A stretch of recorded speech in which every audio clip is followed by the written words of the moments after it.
Fox's Alert, Nikki Haley on Syria. Listen, UN. And what we know is none of that had to happen. The warning at Khan Sheikhoun was meant to say this is a violation of international order. We're not going to have this. This is against humanity, and we're not going to have any sort of chemical weapons used. We're past that time in history, so we thought. It continued. And why did it continue? Because Assad kept wanting to eliminate his opponents. And this is the method of warfare he chose to do it. Now we get to a point where we have a joint investigative mechanism. It was there to investigate. The second they accused Assad of being a participant in the chemical weapons use, Russia eliminated the mechanism. So let's go a step further. We tried to have another mechanism. Russia vetoed it. We've had 6 resolutions that would really bring Assad to justice, call Syria out for chemical weapons. 6 resolutions vetoed by Russia. So you have a member who has used chemical weapons. You have a country, Russia, who's helped them cover up the use of chemical weapons. And we have a violation of international law. So what else are we supposed to do? And then another chemical weapons attack happens. And here they're going to attempt to say it's fake. At some point, you have to do something. At some point, you have to say enough. We saw what happened in Salisbury.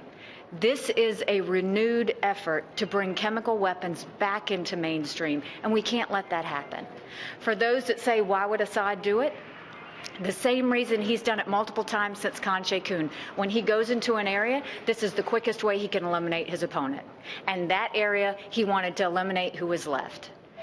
Why do we think this is important? Because this is getting to be too normal, and this is something the United States, France, the UK, and all of the international community is saying we can't absolutely have this.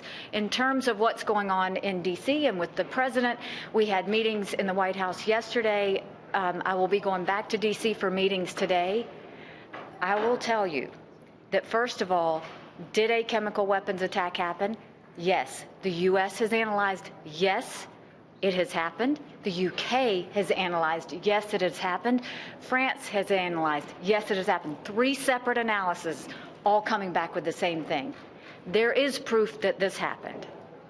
But what I will tell you is, as a mother of 2 children, as a wife of a combat veteran, I am unbelievably proud of how President Trump has looked at the information, analyzed, not let anyone rush him into this, because he has said from the beginning, we have to know what we're right, we have to know all the information, we have to know that there's proof, and we have to know that we're taking every precaution necessary should we take action. And so for that, I'm very proud to be a part of his team. The National Security Council has gone back multiple times, multiple options. But this has been a very thorough approach, and this has been one, you don't rush decisions like this. If you rush decisions like this, you make a mistake. What we're making sure is that we have all the information to know if we do something, what will happen, how will it happen, and will it hurt anyone?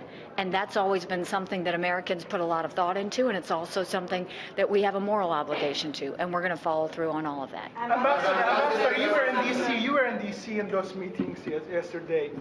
Is one of the consideration options is targeting Iranian targets also inside Syria? As you know, that's a major concern for Israel. Right? We are having meetings in Washington, but I'm not going to talk about what we're discussing. Thank you very much.